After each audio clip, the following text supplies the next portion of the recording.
Welcome to Two Sail, your real sailing simulator. In this tutorial we'll be talking about centreboards, dagger boards and sailing backwards. You may ask why you would want to sail backwards. Well, you might get caught on a start line, maybe going in or out of a marina, launching off a shoreline, or even in a strong wind getting stuck in irons. The centreboard's main purpose, of course, is to stop us going sideways, but when we get near the shore, it's going to get in the road, so we need to pull it up. And let's just get out of this mode. Here we are here, we can pull it up, and then we will see the boat just drifting sideways. Put it back down again, and it stops our drift sideways, makes us go forward. Unfortunately, it also adds some friction and makes us go slower. More on that in a moment.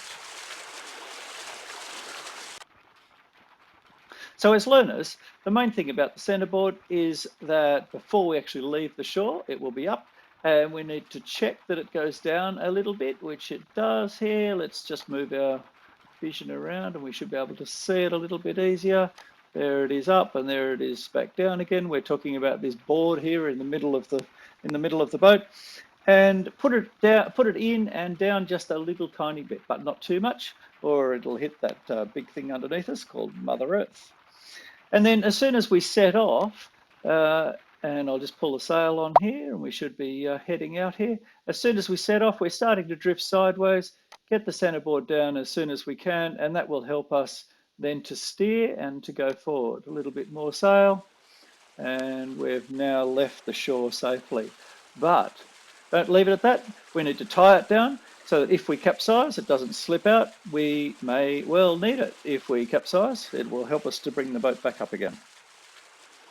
So as a learner, the other part about this is that when we are returning to shore, we need to check that we can untie it and we can lift it a little bit if we need to, as we're approaching the shore with lots of distance, so that if it is stuck, we have other options. Then pull it up just a little tiny bit. We're still now on our approach. Let's pull our sail in a little bit. And then before we actually get to the shore, we need to pull it halfway and continue on. And just before we get out, we pull it fully up and then steer the boat up into the wind, and the boat now will drift sideways. And it's about at that point there that we need to hop out. And then we are ashore and we've got the boat under control. Let's just go through those steps again on the way out. Let's just turn around. On the way out, get the centreboard entered and that it can move. And then as soon as we get away from the shore, we need to put our centreboard halfway down and then fully down, tie it on our return to shore. As we get closer, halfway on the centreboard, and then just before we actually hit the shore, actually, we're not going to hit the shore at all, but before we get to the shore, centreboard halfway up, and then just about, oops, we're still not going to quite make it on this direction, and then fully up and steer up into the breeze before we actually, and then we are close enough to get out. Now let's look at our centreboard from a racing perspective, where speed is more important. And what we need to do here is that, as we said before, it stops us going sideways, but it also adds friction and therefore slows us down. Now, the points on use of centreboard do depend on the type of boat that you're actually sailing. And some boats are way more sensitive than others to what's going on. So on some boats, you would leave the centreboard down the whole time, just because it's either unsafe or inconvenient for the crew if the centreboard is up. But for racing boats, if we can get it up, more often than not, we try to. So let's look at it in light wind. I've set our wind over here to a light wind. If we're going upwind, our sails are fully on.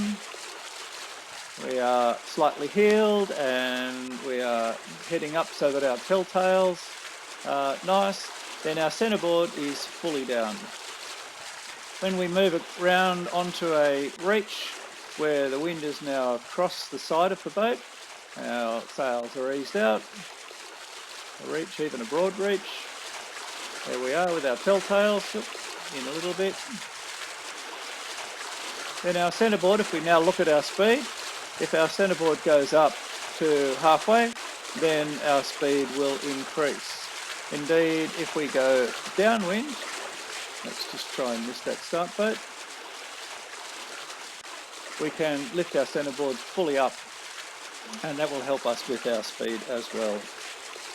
So that's our light to medium, upwind, fully down, reaching halfway and running almost all the way out, but not fully out, and leave a little bit in just to help us steering. Then we go into strong wind. So in strong wind, let's bump our wind up a bit more. We're going to need to balance our boat. Let's go upwind, so our centreboard is fully down. Sails on. We are going backwards at a rapid rate on that particular one.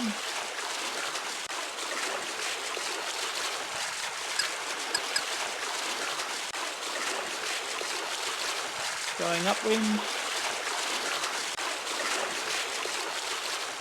So our centreboard is fully down.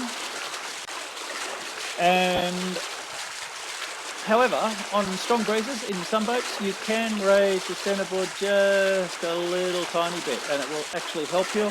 And you won't slip sideways because it's more efficient, but it will give you that little extra bit in speed. And then again, same sort of deal on a reach. We need it about halfway, and that will bump our speed up again. And certainly if you're going downwind, preferably without capsizing, if we're going downwind, then our centreboard should be fully up, and that will help us considerably. Now let's look at going backwards. I'll put our centreboard back down again for this exercise. And what we're looking for when we're going backwards is just controlling our boat. So look at our boat speed and it will actually go negative. And then when it's going in negative mode, our steering is reversed. So where you would normally turn one way with the rudder going one way, we're now exactly the opposite. The key to this is that, for instance, say we're going backwards like that and we're sitting on one side, then we want to come out of and start sailing with us sitting on the correct side. And that's a good example of being able to control going backwards. If we were going backwards and we come out the wrong way, then in a strong breeze, we'd certainly be at risk of capsizing because we're now on the leeward side. Some examples of using the backwards steering might be, for instance, on a crowded start line where you get in very close to other boats, and with the wind shift, you might actually tack by mistake, and then you need to get out of that. If you're able to sail backwards correctly, you can sail backwards and then come out of it successfully, rather than come out of it and then be aiming head to head with another boat, which starts getting really ugly. Of course, leaving or returning from shore is a very good example of when you might use sailing backwards, or indeed being caught next to another boat. Here we are caught next to our start boat. If I come out aiming the wrong direction, then I'm in danger of actually running into our start boat. Whereas if I simply sail backwards, I can change it the opposite direction, and with a little bit of judgment here, so that I don't actually run into it, I can steer the boat round the back of the start boat, pull our sails on, and away we go safely. A little trick when you're in really strong breezes, let's balance our boat here, and we get caught in irons. Here we are caught with our sail flapping, and it's actually sometimes really difficult to get out of irons because the boat just wants to do the wrong thing. Ease the sail out first, then when you come out you'll go right round to a reach, which will allow you to get some boat speed, reverse the tiller, and we are away. Let's go through that again. Here we are in irons, going backwards, steer out of it all the way right round to a reach before we pull the tiller the opposite direction and steer away. And again, miss that start boat. So in the sim, what we need to practice is that we can go upwind and we can go downwind, and practice pulling our centreboard up and down and looking at our speed. And if we head up into the breeze, then we will start going backwards and just go, okay, so I'm going to come out of this on starboard tack sail. So I will steer that way, and there we are, heading off on starboard tack over towards the houses on the far hill. Or if I wanted to go the other way, I might say, okay, well, I'm going to come out on port tack and head towards the buildings in the city. And obviously I'd need to do a bit of balancing there as well. It's a really useful skill. Get used to it. Go and give it a try. Come and try it on Two Sail.